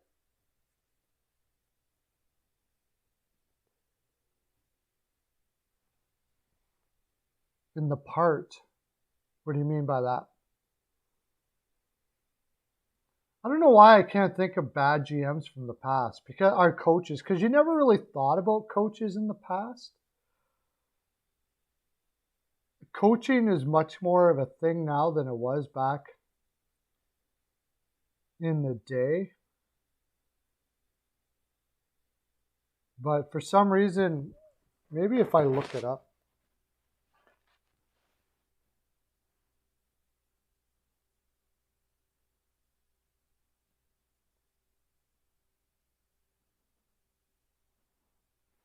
I hear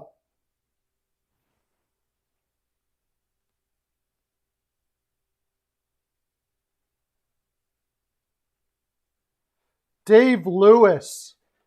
Dave Lewis in Detroit, he looked like Hitler.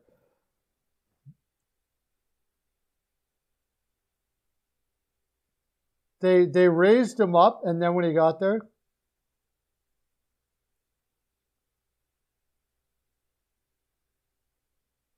Dave Lewis had an all-star team, and he couldn't take him past the second round at Detroit.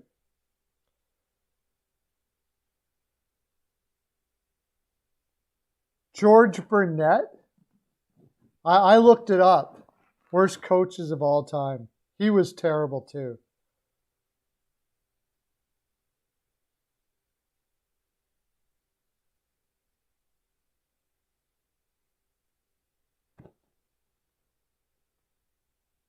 Randy Carlisle was bad. Oh, Chiarelli, yeah. All time, Chiarelli's got to be there. Absolutely. All time, for sure. Mario Tremblay. Mario Tremblay was terrible. That's who I was thinking of. That's who was coaching when Patrick Waugh took off. But Patrick Waugh was kind of a jerk. Everybody knew it. But he was right about that. Tremblay was a terrible coach.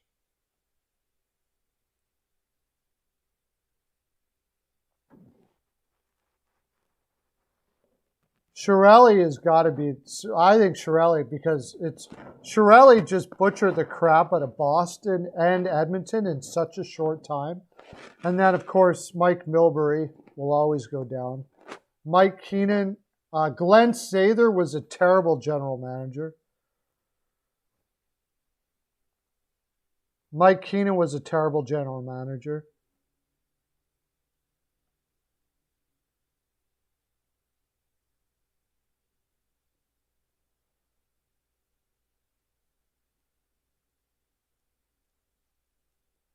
Paul Holmgren was a bad GM and a bad coach. Both.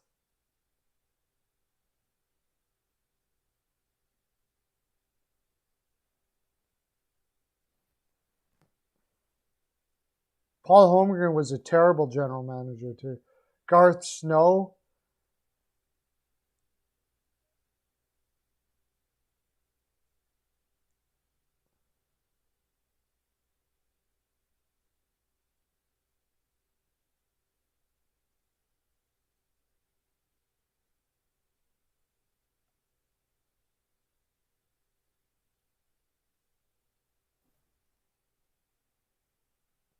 Dave Nonis, the one thing that Dave Nonis did well though, yeah, he did poor in Toronto, but he did well he did pretty well in Vancouver. Especially with the situation the ownership was putting him in. Considering, I should say, not especially, considering the position they were putting him in, he did pretty well. He wanted to trade Luongo sooner, and ownership blocked it. Ownership in Vancouver, you could put them as some of the worst owners too. I don't know who that is, but.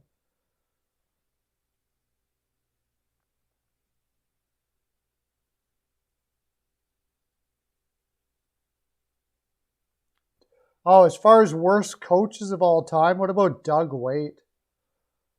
Doug Weight was horrible for the Islanders.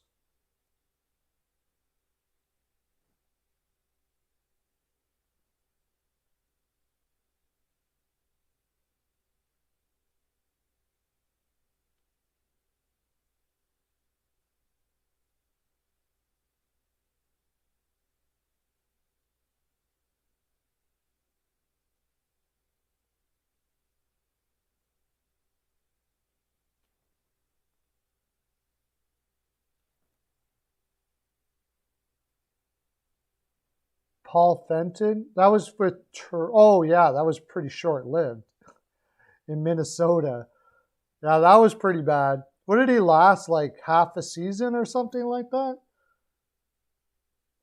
Dallas Eakins, by the way, has got number 7 as worst coaches in the NHL.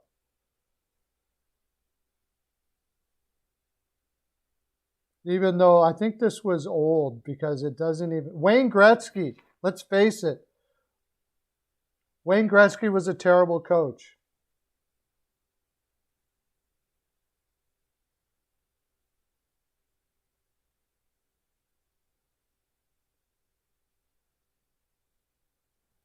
Wayne Gretzky was a terrible coach and a terrible general manager, and he admitted it himself. Neil Smith made some pretty bad... Neil Smith was better than Glenn Sather, though. Glenn Sather was freaking horrible. Did any general manager ever do worse contracts than Glenn Sather?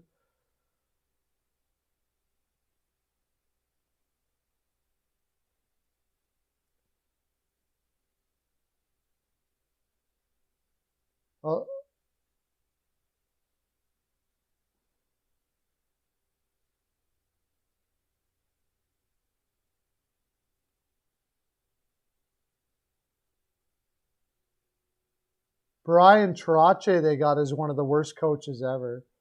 Again, another Islanders.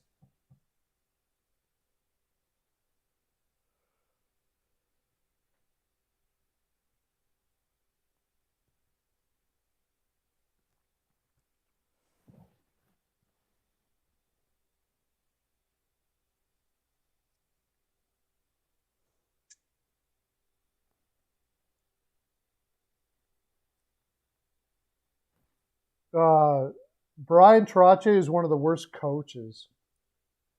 And how many times did the Islanders hire like ex-players and it didn't work out? Milt Schmidt,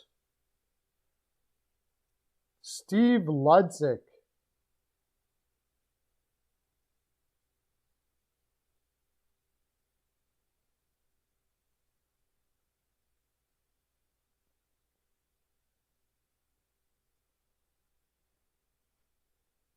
Number 1 is Mike Milbury as the worst coach.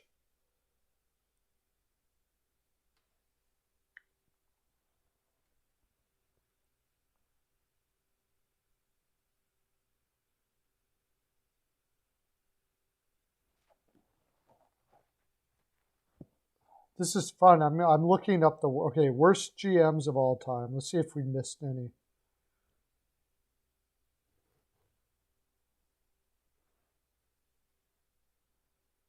Top 10 worst general managers in NHL history. Mike Milbury's number 1 for sure. Gord Stellick. That was way back in the day. Yeah, he's made some pretty... Fletch made some awful contracts. Those general managers right at that time when the cap and stuff started coming in, I don't think they were all very used to doing contracts and stuff. Glenn Sather was absolutely awful. Bobby Holik, what did he get, like $9 million a year or something? It was crazy.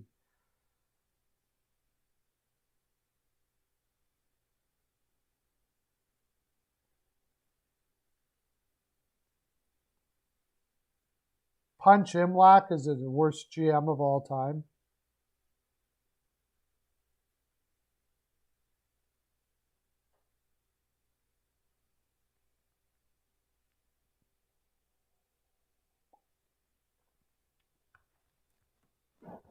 Punch Imlach was pretty bad. He's the reason why Daryl Sitter got traded. Because he believed he wielded too much power in the dressing room. Yeah, $9 million a year. He was a great player for what he did, but not that kind of a player.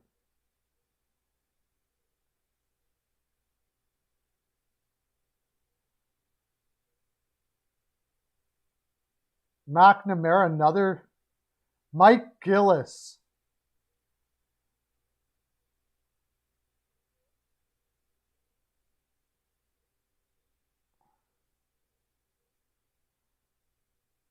Glenn Sather, just like I said, number 6 worst general manager of the year, according to Sportster.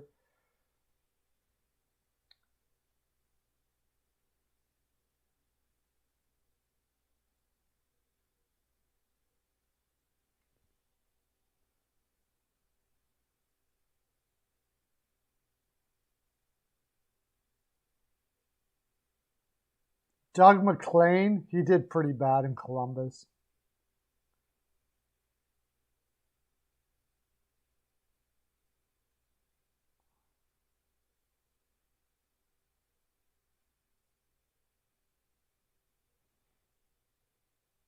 Pierre Gauthier. Bobby Clark was a horrible general manager. There's another one too. He was number 4. Russ Farwell, Philadelphia Flyers. Ray Jean Houle was got to be the worst Montreal general manager ever.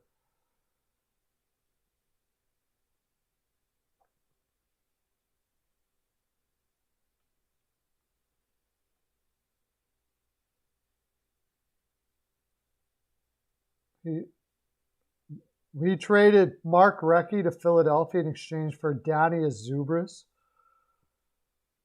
Pierre Turgeon and Craig Conway to St. Louis for Shane Corson and Murray Barron. Yeah, for sure. He was terrible. Philadelphia's had some bad general managers, and mostly because, and number 1, of course, is Mike Milbury.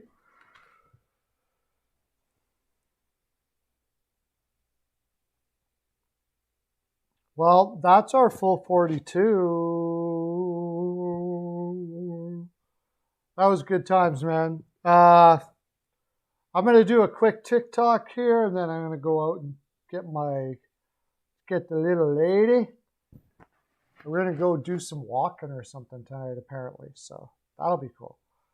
But thanks for coming on, guys. Tomorrow, I'm going to keep on doing afternoons.